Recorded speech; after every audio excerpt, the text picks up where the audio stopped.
qu'Allah vous préserve de l'épreuve du Dajjal et du châtiment de la tombe.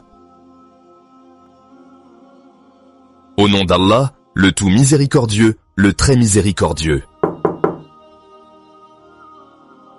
D'après Aïcha, qu'Allah l'agrée, une femme juive est venue à ma porte pour demander à manger et a dit « Donnez-moi à manger, qu'Allah vous préserve de l'épreuve du Dajjal et du châtiment de la tombe. » Je l'ai retenue jusqu'à ce que le prophète, que la prière d'Allah et son salut soient sur lui, vienne. Alors j'ai dit « Ô messager d'Allah, vois-tu ce que dit cette juive ?»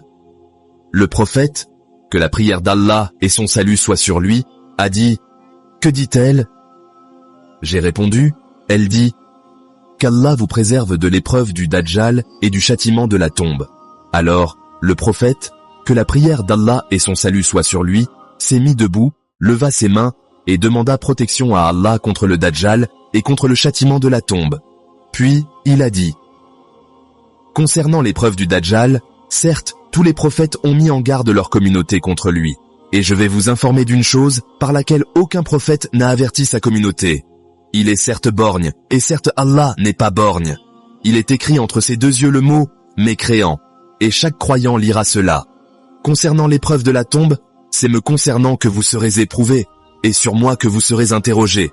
S'il s'agit d'un homme pieux, il sera assis dans sa tombe sans peur ni frayeur, puis il lui sera dit « Sur quelle voie étais-tu » Il va dire « Sur l'islam ». Il lui sera dit « Quel était cet homme qui était parmi vous » Il va dire « Muhammad, le messager d'Allah, il est venu à nous avec les preuves évidentes provenant d'Allah, et nous avons cru en lui. » Alors, il lui sera ouvert un espace vers le feu, et il verra ses parties se dévorer les unes les autres.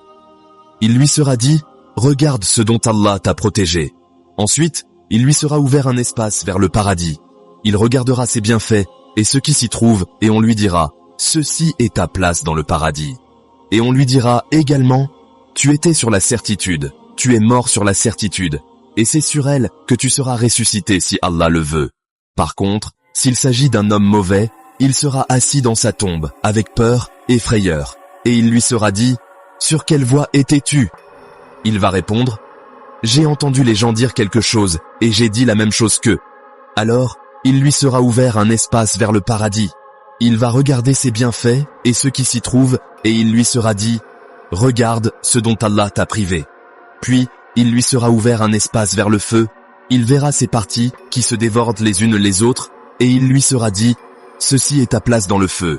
Tu étais sur le doute, tu es mort sur le doute, et c'est sur lui que tu seras ressuscité si Allah le veut. » Puis il sera châtié. Rapporté par Ahmed et authentifié par Shir Albani dans Sahih Targhib wa Tarhib numéro 3, 1557. Le Dajjal est un imposteur qui va venir à la fin des temps et qui va égarer beaucoup de gens. Il va mentir aux gens et prétendre être un prophète, puis va prétendre qu'il est le Seigneur. Il y a de nombreux hadiths authentiques le concernant.